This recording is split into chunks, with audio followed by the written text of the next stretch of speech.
Thank you once again, everyone, for joining us today. And in fact, thank you, Government of India and Ministry of Electronics and IT, to give us this opportunity to host this panel. I think the most unique thing about this panel, we were talking about all of our co-panelists, is this is the one session which is completely focused on consumer empowerment, which is somehow is an important element and needs to be there in when we discuss any new and emerging technology as part of it. So, before I jump into inviting our speakers to share their views and perspective, I just wanted to share a few elements for everyone to think around those aspects when we are looking at how AI helps on consumer empowerment and how AI also creates risks. And I'll try to give smaller one or two examples which are very specific to India at this moment of time. How AI helps to be consumer centric. It's basically, it helps you to have personal recommendations and services. It increases the decision-making time over there. It provides you a 24/7 digital assistance, which increases the accessibility part of it. There is a real-time risk monitoring, which increases because of AI if you look from a consumer perspective. And also there's the new language AI, which has come, which helps you to go beyond English, specifically looking at the regional languages. Two very recent examples is how the banks are using AI, specifically from a fraud detection and monitoring perspective, and how effective they have been. The second example is how telcos and all are using the voice-based AI chatbot ecosystems, which are more regional into nature, if you look at it over there. But if I quickly look at what the risks that are emerging from AI from a consumer empowerment perspective, the most crucial part is there's an opaque automated decision making, which the consumer is difficult to challenge or kind of question those over there. There is deep fakes, audios and videos, which has the impersonation, and I'll talk about an example also about it. There is hyper personalized targeting, which knows too much about the person and tries to use those emotional questions to influence your buying behavior. And lastly is again, how do you hallucinate AI for giving you the wrong decisions as part of it? Two specific examples, again, if you look at the kind of impersonation has happened on deep fakes AI videos for people to take financial decisions using finance ministers' pictures and others also as part of that over there. So with that background, I think I'd like to first invite our keynote speaker, Mr. Rohit Kumar Singh, former Secretary Government of India, and he was also a member of NCDRC. And I think, sir, you led the entire AI part at Consumer Affairs at the initial. So we wanted to hear from you more in terms of where do you see the risk, where do you see the answers to those risks, and also specific recommendations that we should look at as a follow-up from the Action Summit, Impact Summit, specifically which we should take as a recommendation to the government. So.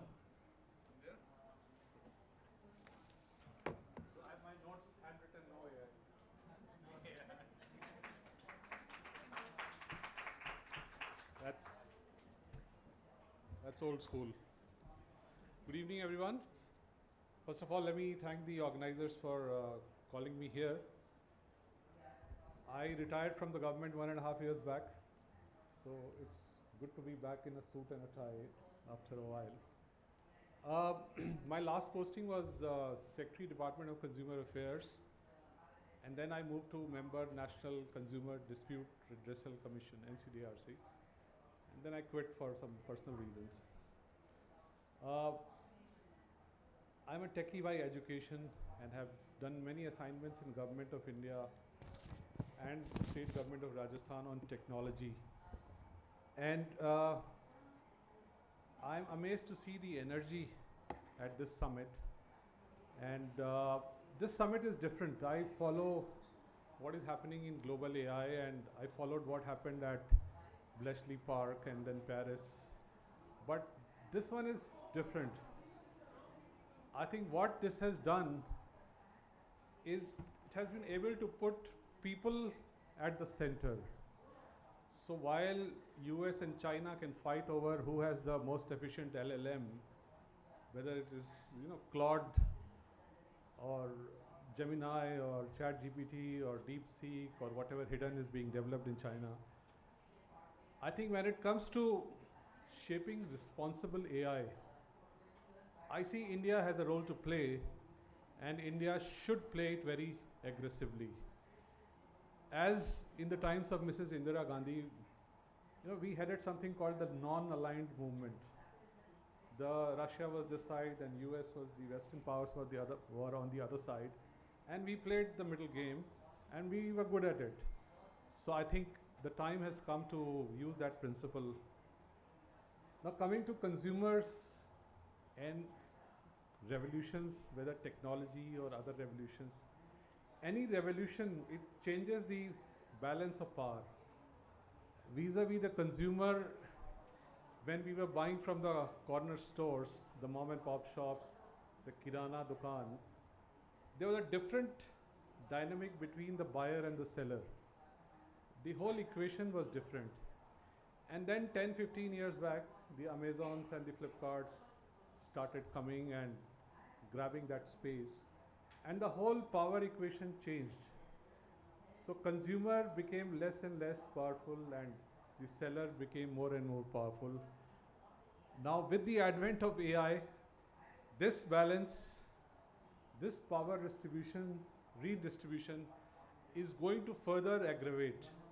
And we need to be very careful, because unlike the other technologies, this is transformative. This is going to be a way of life. This is not like digital revolution. This is an age of intelligence. So it's going to make a lot of difference, which are already visible. So we have to, all of us, all stakeholders have to take a call that when this redistribution happens, whether we are able to put some in favor of the consumer, or everything will be governed by opaque systems, which consumers neither understand nor control. So AI is very powerful in the consumer game, as the previous speaker said. It can either exploit the consumer or empower the consumer. It can do partly both. It will depend on the systems, on the regulators, the government, the developers, and most importantly, the consumers, as to how this is going to play out. If it empowers, it's going to democratize access, which it has done. Although the $20 bill of ChatGPT still hurts when you convert it into rupees, but it has democratized. It has reduced cost. It has improved access. But when it comes to exploitation, the manipulative algorithms which are leading to unfair trading practices are abundant. When I was Secretary Consumer Affairs 2 years back, we did an analysis as to how these online platforms are heavily indulging in what we called the dark patterns. They are manipulating the consumer behavior. They are nudging the consumer to go in a direction without your intent. And it is harming the relationship which was fair between the consumer and the seller. Then there is, of course, algorithmic discrimination. If you're looking for a credit score and your residence is not very hep, you will get a bad credit score, your insurance premiums or everything. So there is algorithmic discrimination, which is mostly beyond our control. There is privacy invasion. Starting from a simple, you go to any shop. I went to my barber yesterday, and he said, not the regular one, and the lady said, "Sir, can I have your phone number?" I said, "No." Because the moment it gets into that system, and when I was in the government, we had issued guidelines that no seller can force you to give your telephone number unless you want to. I had a little tiff at a store which I will name because without naming you can't shame them. Decathlon. I went to the Ansal Plaza Decathlon and the lady there, I wanted to buy a basketball and said, sir, you can't buy unless you give your phone number. So I said, no, I will not give you a phone number, but I still want to buy. Of course, I didn't tell her who I was. At that time, I was a secretary. So I had more weight. I could have thrown it around. I didn't. So she said, sir, the way our software is there in the POS, the terminal, I have to put a number. So I said, you put your number. And then she talked to her manager and put her number. That's how strangulating this whole thing is about privacy. We don't realize that every day we are sharing so much information and it's all being embedded there. Nothing is being deleted in the digital world. If you think by deleting your account, by deleting a file, you're deleting anything, you are not. It's all there. So some people don't bother about privacy. They will put every half an hour something on the Facebook or Twitter or Instagram. Maine ye khaya, I did this, I did that. So that's good for them. But people who want to vehemently protect their privacy, which I think many of us should, we should be careful. And this AI-driven technology is going to take it away without your knowing about it. And of course, there is a lot of fraud. So all these conferences that are taking place, they must realize that at the center of AI governance is the consumer. So ideally, this room should have been the most crowded, which I hope it will be when you have the next session. And because everywhere you want to buy something, your insurance premium, job, medical decisions, online content, everything is driven by this. Again, I will name them. We ran an investigation on Uber. If you are buying the ride, it depends what phone are you using. If you are using an expensive phone versus a cheap phone, the rates will be different. We did it, same thing happens when you're shopping online. I worked under Mr. Piyush Goyal, who was my minister, and we did it together. We sat next to each other in his office and we bought something from Amazon. I said, sir, you use the other phone. He of course had the expensive phone. And then we realized that the rates we are getting from the same portal, sitting next to each other, were different. More, if your battery is running low, your Uber cost will come higher because the algorithm knows that you are desperate, and if your battery is less than 20%, your cost will be higher. So these are the things which are happening unintentionally, and we should be very, very wary. So where all this is leading to, I think the currency of AI is trust. So if we demolish directly, indirectly, partly the trust, then we are going to destroy this relationship between consumer and the seller, which is going to be very, very bad. And a lot of people say, a lot of techies, including my son, they say that, if you put too much into regulation and trust, you are stifling innovation. Partly true. So we have to see which point on the development curve we are. If we are very new and things are just, for example, let's take 3 years back, when maybe ChatGPT was just launched 2.5 years back. On that point, if you regulate too much, of course you will stifle innovation. But 3 years hence, when it is becoming part of everybody's life, you have to regulate. Otherwise, it will cause so much harm. So, since I had to do some government kind of stuff, so I wrote that what should be the 5 pillars of consumer-centric AI. First and foremost, of course, is transparency. When I am using AI, I should know what is it doing. Am I talking to a person? Am I talking to a bot? Does he know everything about my background, or is it the first interface, or they have information? Plus, is it just pattern matching, which a lot of LLMs do, or is there a reasoning, which some of them have started doing? So the consumer should know how the interface is being driven by AI or not. The second is accountability. if I do get harmed, if the consumer gets harmed, then who is responsible? If chat GPT sessions are leading someone to a suicide, or I read just this morning that somebody made a bomb out of a Claude prompt. So who's responsible? If you're getting into that extreme situation, is the user solely responsible, or is there responsibility on the system, on the algorithm, or whatever is being used? So that has to be clear. Third, of course, is fairness and non-discrimination. We just spoke about the kind of phones that you use and you get. Even otherwise, fairness will depend on what algorithms, what data was it trained on. If it is trained on Western data and an Indian guy is looking at a solution, obviously he or she will get answers biased towards the Western world. So those biases have to be removed. If not removed, have to be reduced to a minimum. Then we spoke about privacy and data protection, which is the fourth pillar. And the fifth is accessibility and inclusion.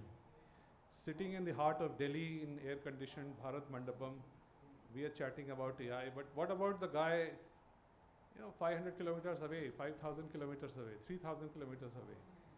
Of course, a lot of use cases. I was very happy to read yesterday's Indian Express, maybe. I still read newspapers, old school.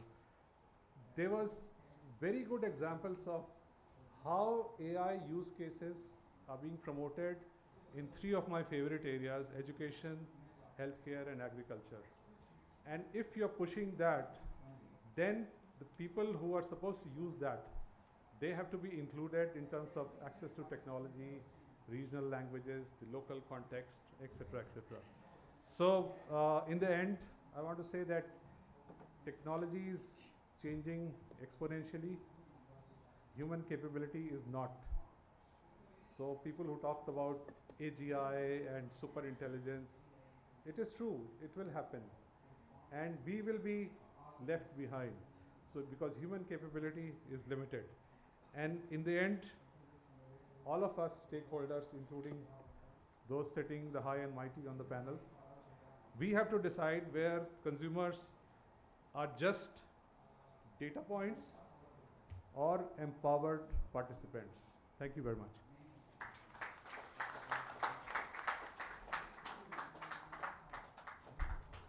Thank you, sir. I think I'll just take your permission to add one more pillar to that, and specifically connecting to your point in terms of the audience numbers, is I think that consumer empowerment has to change to consumer awareness and knowing your rights. I think that is still a very limited element. It is still available maybe in this room or maybe not in this room itself, but that has to go to a large one. So knowing your rights, why you're giving those data points and what you get is a most important thing that has to come from AI as principles as we speak. So we have exact 27 minutes, 2 minutes for me for asking the questions and 5 minutes each speaker. So I'll request everyone to be very to the point and to the specific recommendation that they want for either the industry or the government or academia or civil society to work together or specific actions.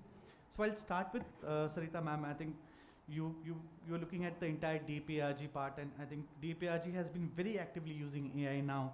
What we have been seeing specifically addressing public grievances and also improving the functioning governance part of it. So could you give it an overview of what are these initiatives and how it has helped the ministry specifically, because you handle the biggest number of consumers that even a big tech company can also handle. Good evening to all.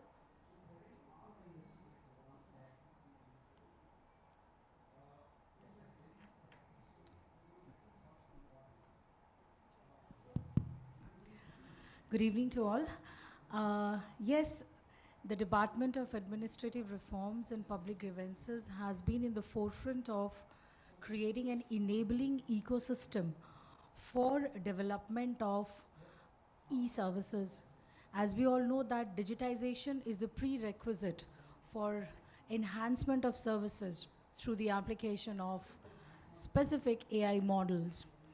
And this ecosystem is developed with the help of the developers, the scientists, the technologists, and also the administrators in the field, who are the first or a level of consumers who will develop these platforms, the digital public infrastructure platforms, with the use of the latest technology for the consumers, which are mostly the citizens.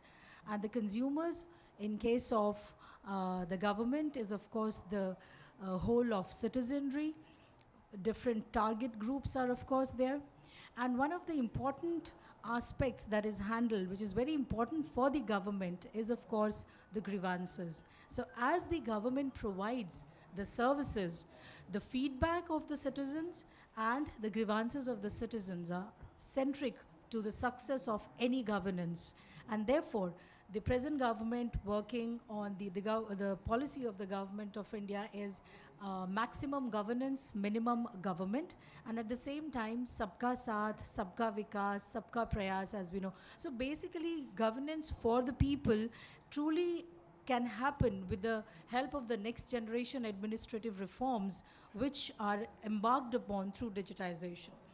As a young DC 20 years back, we really struggled to have that ecosystem, trying to know from where to get the knowledge partners, from where to have the funds, how to converge them, and of course the developers themselves.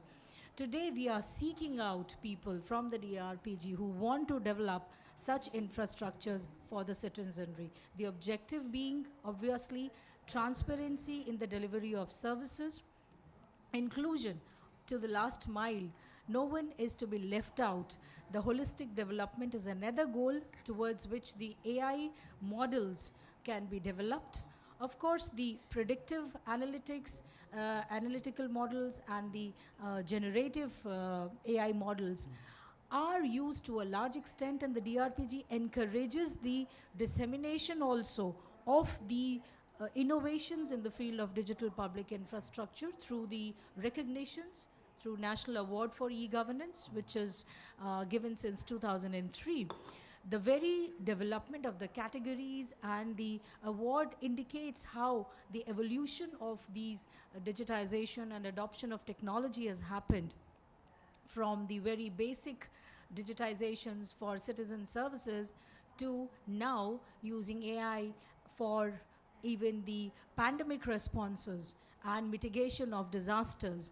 The awards, if you see, there is a specific category for the use of AI and emerging technologies. And therein, there are some of the remarkable ones which include areas of Bhashini, you must have heard, Digi Yatra, all of you must have heard, but I wonder if you've heard about NADRIS. This is a AI and ML trained model developed by the scientists, by the ICAR, for predicting the diseases in livestock. So the way they work on the data, depending on what are the climatic conditions, depending on what are of course the samples are also drawn, because livestock is a very important area of livelihood for our country and is the fastest growing sector also. Here, the loss of livestock is a loss of livelihood, it's a loss to the economy, which is many a times than what you find in agriculture purely sector. So similarly, at the state level, if we see, you would find use of AI in cases such as Vokha Sathi. This is again an initiative which is developed in Assam, in the northeast. This is helping the citizens through the chatbots for easy access to at one place to all the services and also faster grievances. These are the use case models, the best practices from across the country which you see, which the DRPG is encouraging through its schemes. Thank you, ma'am. I think some interesting stories and examples that you have shared. I think we need to promote these more to understand, especially the stock part. I'll come to Erin and Erin because Consumer International works a lot around a lot of jurisdictions, around 100 plus. So my primary question to you is, do you see across governments or industries present in these geographies, AI by design keeping consumer-centric approach is there? Is it more of a compliance mechanism or is it more of a self-regulation approach that they're seeing? And a follow-up to that is, what are the common minimum framework that is required irrespective of jurisdiction? Because always companies use those aspect of this is what is followed in US, this is followed in UK, EU. So how do we come through a common minimum program on that from a consumer-centric perspective? Thank you. A lot to cover in 5 minutes. Hi, everyone. Just want to say thank you for being here. Thanks for inviting us to be on this panel. I am with Consumers International, as Kaushal said. Consumers International is a federation of consumer advocacy groups. So there are different advocacy organizations in different countries. We have the pleasure of having 2 on this panel today. And we represent more than 200 different consumer advocacy organizations across 100 different countries. The majority of these consumer advocacy groups are in the global south. And we take the different visions that we see with these different members, and we're able to represent them at the international level and in global forums like this one today. So what's so interesting about the case of AI is that we're seeing so many different things play out in different countries. So we just had a meeting last week with some different members, and they come forward from different countries and represent basically that they're having very different experiences in these different countries. And while there might be one consumer experience in one country, it's very different than another. So when we start talking about what are the baseline things we might need to put consumers at the center, when we talk about consumer rights at Consumers International, we're often talking about the United Nations guidelines for consumer protection, which are basically the bedrock of consumer protection at the UN, and which Consumers International was involved in drafting. So when we talk about these consumer rights and how they're acting in different countries, we are basically seeing that the experience is very varied across different countries. But our members do a lot of work, and then they come to us to look into what can be the global trends, and what can be the main principles that we take forward. And when it comes to different principles for AI and consumer-centric AI, a lot of what we're talking about now is kind of 3 things. One is transparency. So I think this has come up a couple of times already in this panel, but consumers need to know when they're using an AI and what this means for them. Consumers often end up interacting with AI systems and they're not aware that they're doing so or what it means for their data. So when we talk about consumers, we're often assuming that a consumer has an informed choice to use a product or service. But when you have an AI system where they're not aware of it, then how can we call them a consumer that knows what's happening with that product? Another important aspect that we're really looking into is data privacy. We've seen that there are the limits of individualized consent when it comes to data privacy, and we've seen all the issues that consumers face when it comes to evaluating what data they will share. Often they don't know what it means for them to share that data. So I encourage everyone to look forward to some of the work we're doing this year, which will focus on data privacy and AI, and thinking about how we can see it as a public good, actually, as something that data is very social. We interact with each other, we share data. It's no longer an individual thing to be looked at in such an individualistic manner. And then the other thing we're talking about is adoption and quality. So there's so much movement towards getting people to adopt and participate in new AI products and services. We've seen this a lot, I think, in the last months with agentic AI, for example. And at Consumers International, we're really concerned with not just adoption, that we have consumers using new products and services, but that the quality is high and that leaves consumers in a place where they feel empowered and where they're resilient when they're using a given product or service. So these are kind of three points that I would say kind of can underpin such vastly different experiences. But what's so great about the work that we do at Consumers International is that even though we have all of these different members with such different experiences and different emerging opportunities and risks that they're seeing in their country, we're able to kind of bring those together, see those global trends, and represent the consumer voice in places like this one. So thank you so much.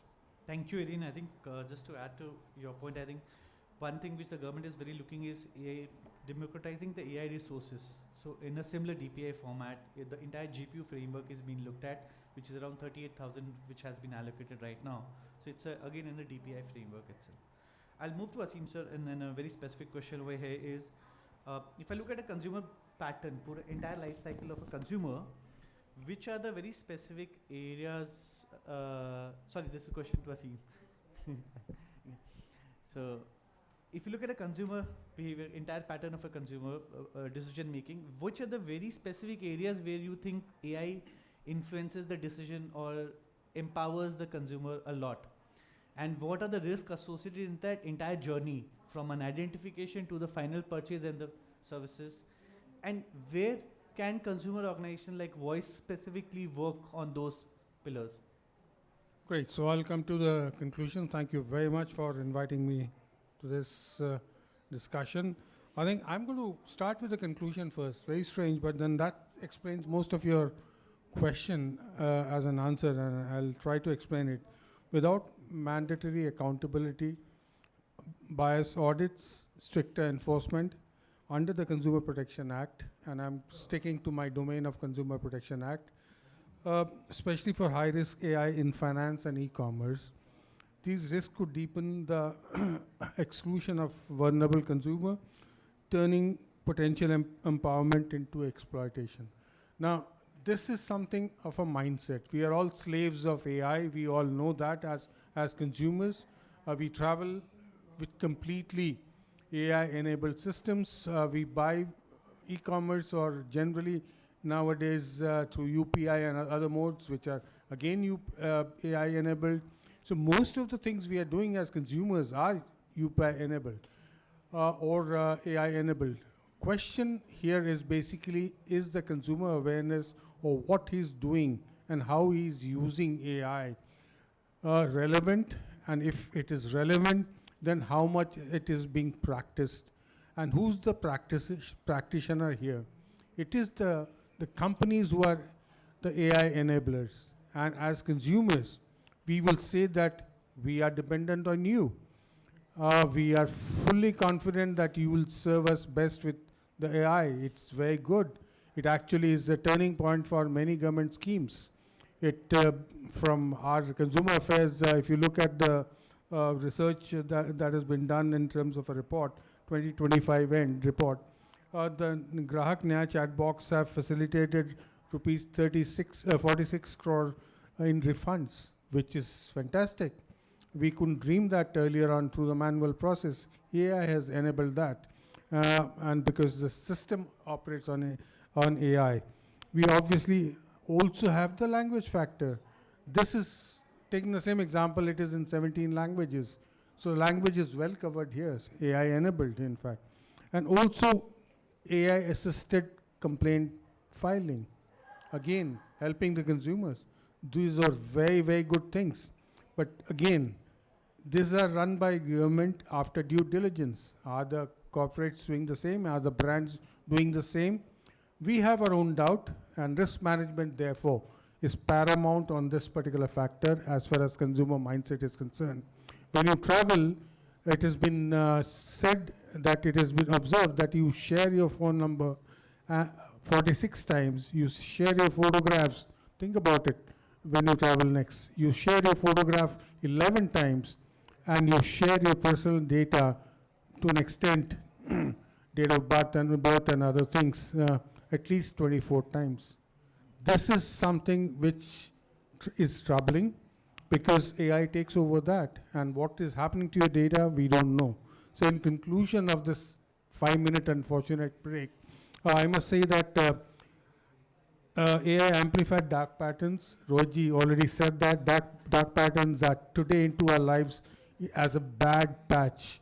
everything is dark pattern. And for those of you who don't know dark pattern, it is those numbers that crop up, 2 seats left, last 2 boxes for sale. I'm just giving you an example for understanding, in fact. Algorithms, we are just fighting for algorithm rhythm, understanding.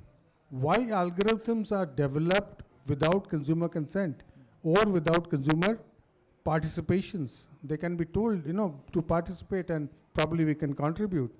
Manipulative personalization is something that is happening every day. I think Kaushal himself gave an example.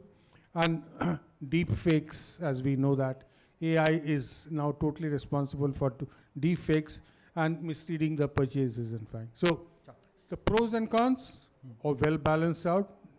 As Rohitji said, this is the time to act for the government to take a decision. Does it need a regulation or let it free flow? Thank you, Asim. In fact, and that's why I wanted to come next to you is, a follow-up question is, which are the sectors where you see actually consumer getting impacted, because you work very actively in consumer grievance management. And second thing is, we have seen in a lot of sectors, specifically banking and financial, where SRO framework has worked.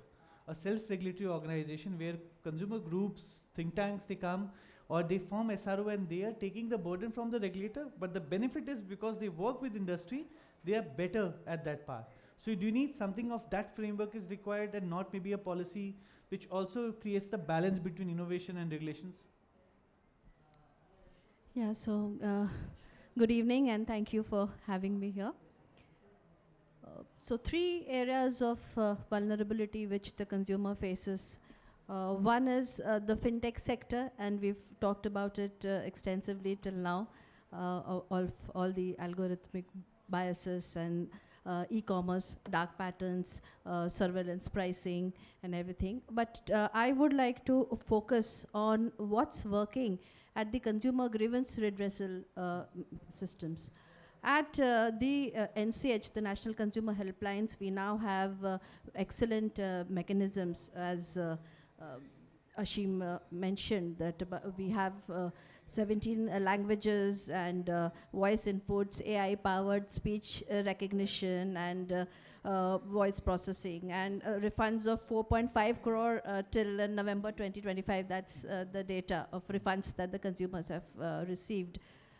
Secondly, this Grahak Nyay in collaboration with Meta, and that guides consumers through the consumer grievance filing notices and everything, and so helps draft legal notices, and the pilot looks very promising.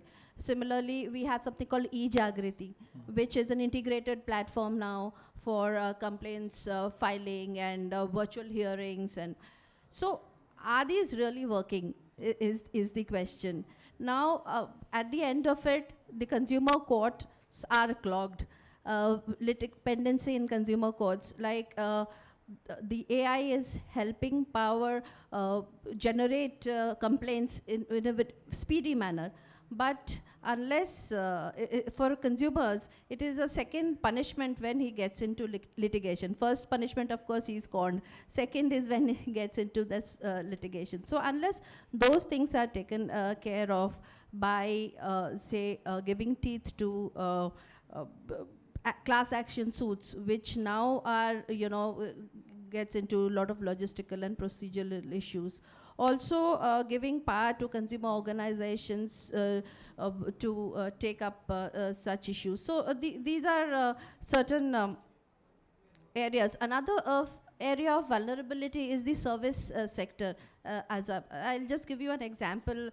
Just about a week back, in fact, I had this experience of I'd gone to an ATM and the vending machine gave me less of cash that I had asked for, and of course I connected to the service center, and the same feedback loop, they did not have that specific number for my kind of complaint. So we got into that frustrating feedback loop. So that's what happens with most of the consumers who are faced with a chatbot.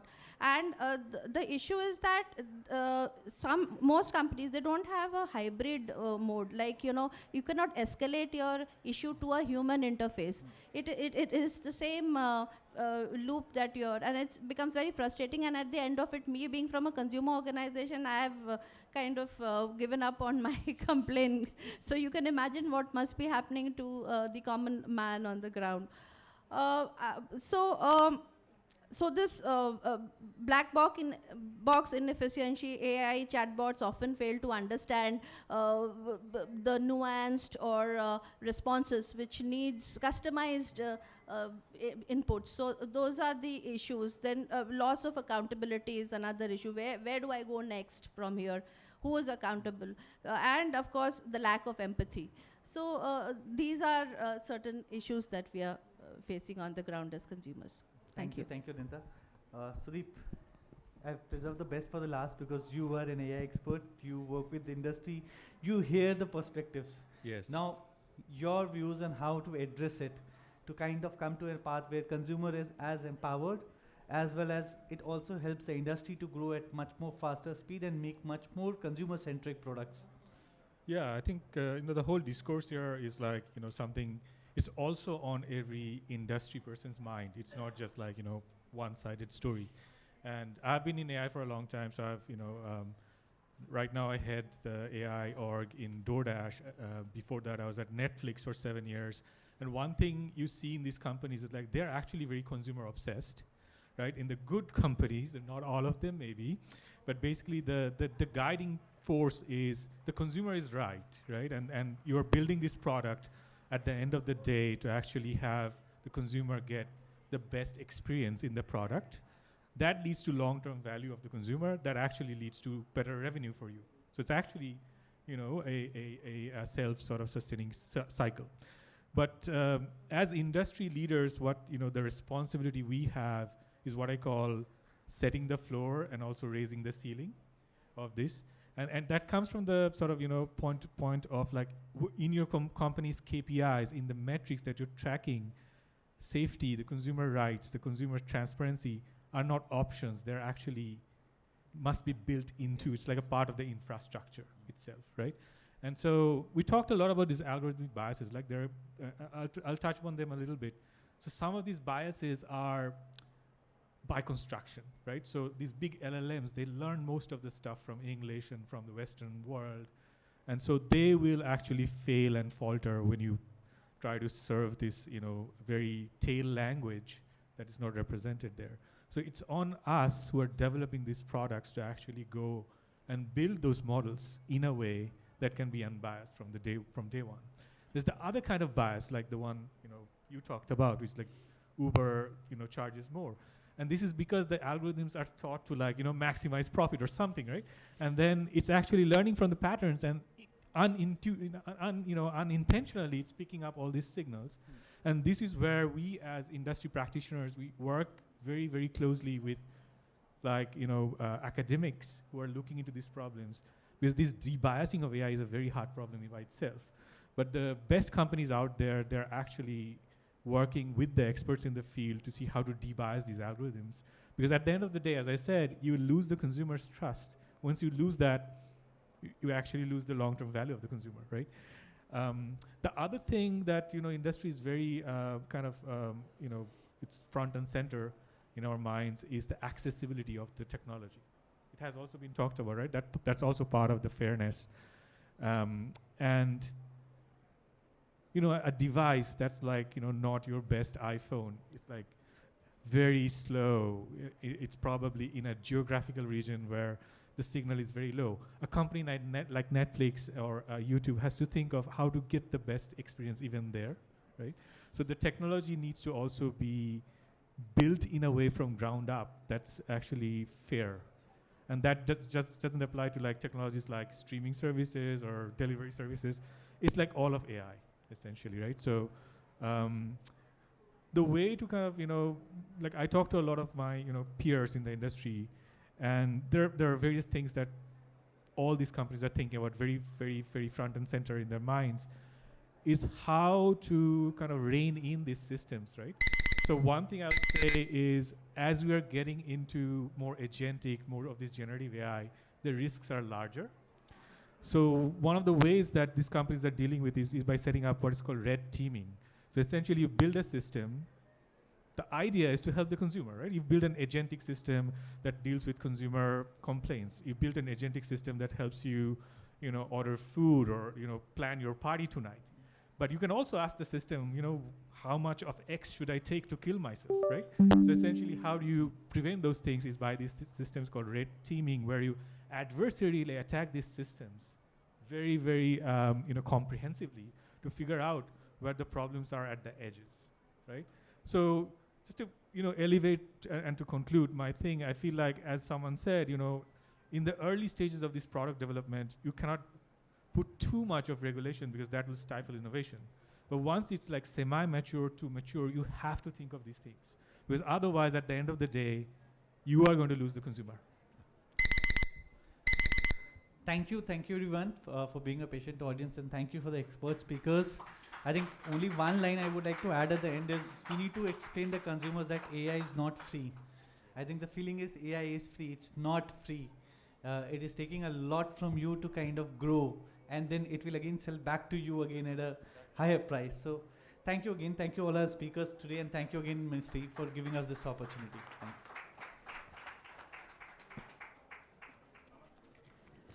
Sorry, we can take questions now if, or after the session outside, if, because there's a next panel which is waiting.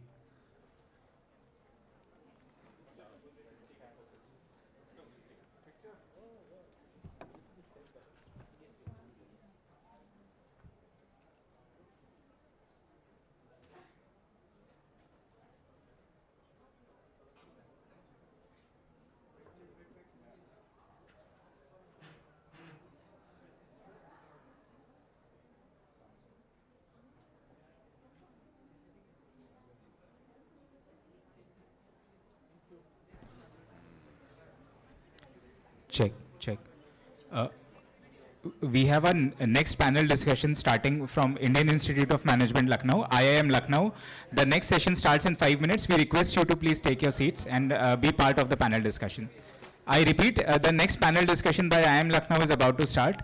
We request you to please stay and join for the panel discussion.